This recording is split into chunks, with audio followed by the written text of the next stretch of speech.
जय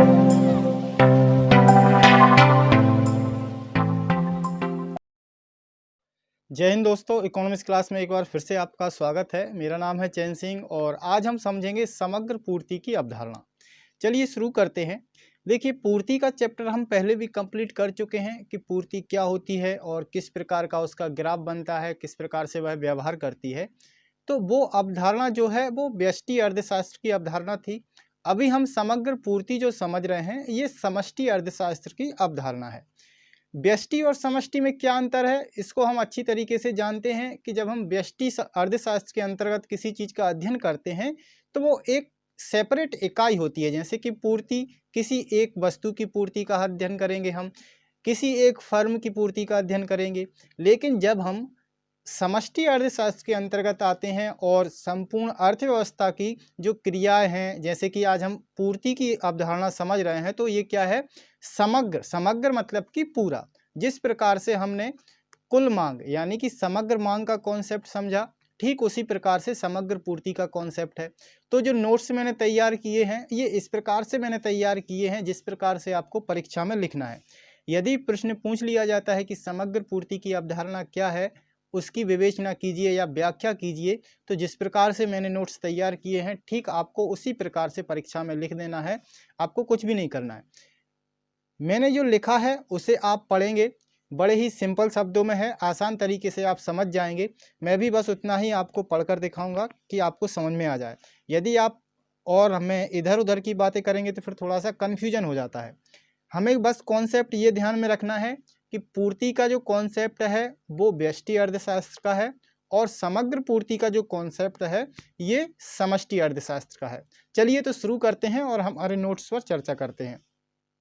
सबसे पहले परिचय के तौर पर हम क्या लिखेंगे कि संपूर्ण अर्थव्यवस्था द्वारा उत्पादित वस्तुओं तथा सेवाओं की मात्रा को समग्र पूर्ति कहा जाता है। इसमें क्या आ गया है, संपूर्ण अर्थव्यवस्था। ठीक है, किसी एक वस्तु की हम चर्चा नहीं कर रहे हैं, किसी एक इकाई की हम चर्चा नहीं कर रहे हैं। किसकी चर्चा कर रहे हैं यहाँ पर, संपूर्ण अर्थव्यवस्था की। मतलब अर्थव्यवस्था के अंतर्गत जितनी भी वस्तुओं और सेवाओं का उत्पादन होता है उसे ही क्या कहा जाता है, समग्र पूर्ति कहा जाता है। ठीक है, आगे बढ़ते हैं। अर्थव्यवस्था में समग्र पूर्ति रोजगार के स्तर पर निर्भर करती है। अब जरा याद कीजिए, जब हमने समग्र मांग का कॉन्सेप्ट समझा था तब हमने क्या समझा था कि समग्र मांग किस पर निर्भर करती है, आय के स्तर पर। ठीक उसी प्रकार समग्र पूर्ति किस पर निर्भर करती है, रोजगार के स्तर पर। अब ये रोजगार का स्तर क्या होता है, जैसे कि हमने संसाधनों वाला चैप्टर पढ़ा हुआ है, वहाँ पर हम क्या कहते हैं कि संसाधनों को रोजगार उपलब्ध कराना। ठीक है, इस बात पर हमने चर्चा की हुई है कि संसाधनों को रोजगार कब मिलता है। तो उस चीज़ को अब देखिए आगे आप और आसानी से समझ जाएंगे। जरा सा जो परिचय है वो पूरा हम कर लें। अब क्या लिखा है, यदि संसाधनों को अधिक रोजगार प्राप्त होता है तो समग्र मांग भी अधिक होती है। ठीक है, मतलब कि जो संसाधन कौन कौन से होते हैं, भूमि, पूंजी, श्रम, संगठन और साहस, ये हमने क्या पढ़े हुए हैं, संसाधन पढ़े हुए हैं। अब यदि इनको रोजगार अधिक मिलता है तो क्या हो जाता है, समग्र पूर्ति भी अधिक होती है। इसके विपरीत यदि संसाधनों को रोजगार कम मिलेगा तो समग्र पूर्ति भी कम होगी। आप इस बात से समझ सकते हैं कि मान के चलिए कोई फर्म है, जैसे फर्म किसी वस्तु का उत्पादन करती है। ठीक है, अब यदि वह एक मजदूर लगाएगी तो एक मजदूर उसकी जो क्षमता है या जो उसकी कैपेसिटी है उतना ही उत्पादन कर पाएगा। ठीक है, मान लीजिए 10 इकाइयों का उत्पादन करता है। एक व्यक्ति यदि 10 इकाइयों का उत्पादन करता है तो वहीं पर यदि 10 मजदूर लगा दिए जाएं तो फिर कितना उत्पादन होने लगेगा, 100 इकाइयों का। तो वही बात यहाँ पर है, क्या है कि यदि संसाधनों को अधिक रोजगार प्राप्त होता है तो समग्र पूर्ति भी अधिक होती है। यहाँ इस बात पर ध्यान दिया जाता है कि जिस दर से संसाधनों में वृद्धि होती है ठीक उसी दर से समग्र पूर्ति में भी वृद्धि होती है। ये हमने लिख दिया। इसके बाद देखिए, अर्थशास्त्र के अंतर्गत यदि अर्थशास्त्र में आपको आपका आंसर बहुत अच्छा बनाना है तो समीकरण देना बहुत जरूरी है। जहाँ पर समीकरण की जरूरत है उसे हम इस प्रकार से लिख सकते हैं कि इसे हम निम्न समीकरण द्वारा प्रस्तुत किया जाता है या कर सकते हैं।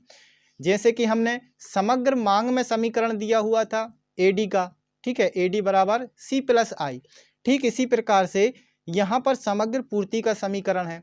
अब एग्रीगेट सप्लाई क्या होती है, ये होती है C plus S, consumption plus saving. ठीक है, इसके जो कॉन्सेप्ट है वो बाद में अभी समझेंगे हम कि ये समीकरण किस प्रकार से कार्य करता है।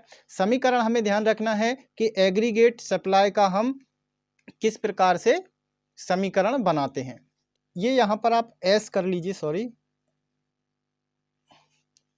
एग्रीगेट सप्लाई बराबर क्या करेंगे हम, C प्लस एस, यानी कि कंजप्शन प्लस सेविंग। अब इसके बाद फिर हमें क्या करना है, एक तालिका एवं रेखा चित्र के द्वारा इसको स्पष्ट करना है कि किस प्रकार से ये कार्य करती है।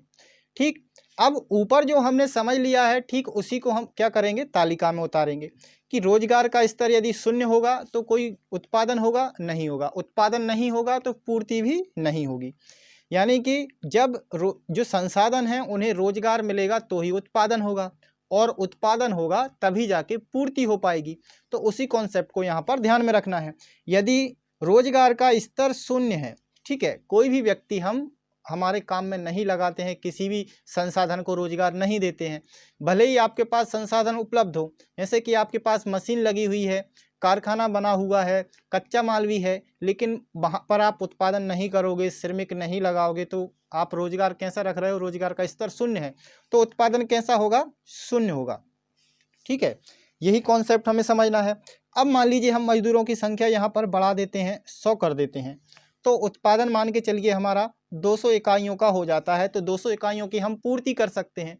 तो ये क्या हो गया कि जिस दर से हमने यहाँ पर समझा हुआ है कि जिस दर से संसाधनों में वृद्धि होती है, ठीक उसी दर से समग्र पूर्ति में भी वृद्धि होती है। इसी कॉन्सेप्ट को हमें टेबल में उतारना है। यदि हम 100 मजदूर लगा रहे हैं तो हम ये मान के चल रहे हैं कि प्रत्येक मजदूर 2 इकाइयों का उत्पादन कर रहा है, तो 100 मजदूर लगाएंगे तो 200 इकाइयों का उत्पादन होगा, मतलब कि समग्र पूर्ति कितनी हो रही है, 200 इकाइयों की। ये हम एक का उदाहरण लेके समझ रहे हैं, लेकिन बात किसकी कर रहे हैं, समग्र अर्थव्यवस्था की, पूरी अर्थव्यवस्था की, जिसके अंतर्गत हम समग्र पूर्ति ले रहे हैं। ये मान के चल रहे हैं कि पूरी अर्थव्यवस्था में यदि कोई भी रोजगार नहीं है तो पूर्ति भी कुछ नहीं होगी, और रोजगार बढ़ के रोजगार का जो स्तर वो 100 हो जाता है तो पूर्ति भी बढ़ जाएगी, 200 हो जाएगी। ठीक इसी प्रकार से अब और बढ़ा देते हैं, रोजगार का स्तर मान लीजिए 200 हो जाता है तो फिर पूर्ति भी बढ़ जाएगी हमारी, इसको हम इसका डबल कर देते हैं, मान लीजिए 400।